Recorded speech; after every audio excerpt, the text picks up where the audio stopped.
All right, our piece is completely done, and now it's time to remove our resin drips.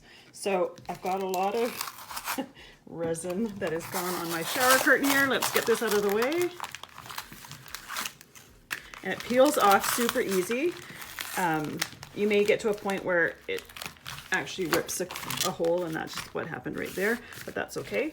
So one thing you want to make sure to do is put down an old towel or something soft to put your piece on, because if you put this down on a hard surface or a rough surface, it's going to scratch your surface, so you don't want to do that. Next thing you're going to do is put your narrower tip on your heat gun, and it's just going to direct the heat a little bit more.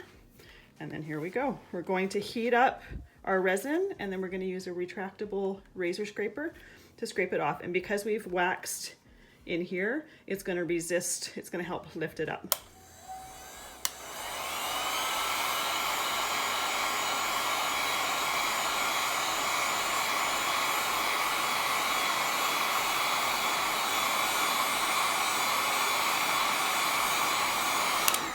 And the first little bit will take a little bit longer to release it, simply because that heat gun isn't warm yet, so you will need to warm the heat gun up a little bit.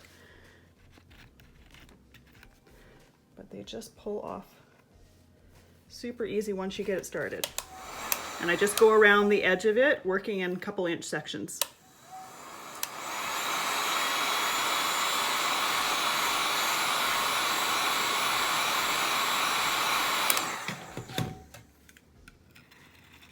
See how easy that comes off? I do want to get these pieces out of the way because I don't want them to stick to my resin. It wouldn't ruin it, but I just want it out of the way.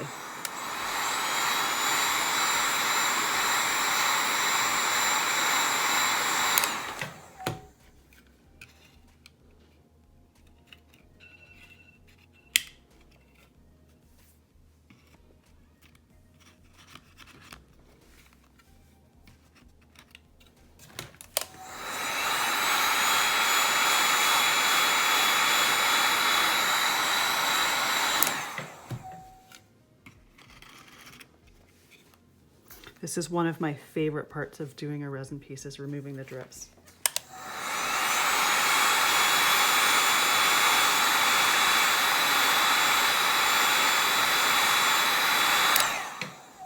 It's just so satisfying. Now you do want to be careful of the angle of your scraper, because we are working with wood. If you angle it too much into the wood, you will start to, like, I gouged it into the wood there. But just be a little bit careful about that.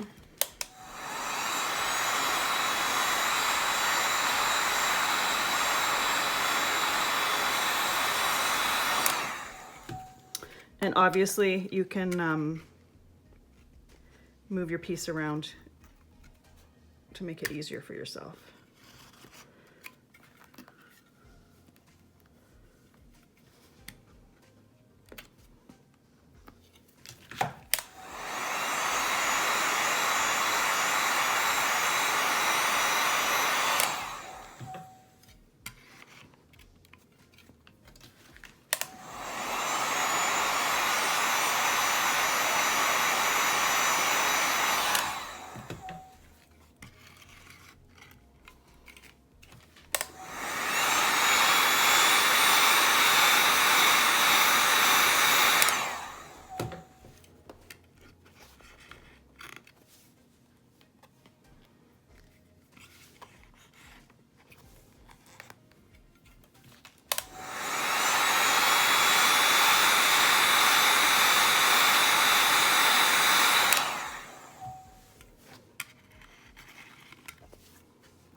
And there we go, all of our bits and pieces are off. Now we did get some alcohol ink staining on the back there, that just happens. If you are wanting to, you could take your, the primer that we use at the very beginning, and you could paint that, or you can take some craft paper or whatever and cover your back just to make it look a little bit pretty. I'm not doing that. This is just going to be for my bathroom, and I personally don't care what the back looks like, but if you're doing this to sell it or to give it as a gift or something, you may want to make the back look a little bit prettier. But there we go. our piece is completed. I'll see you in the next video. We are going to put a hanger on the back of our piece.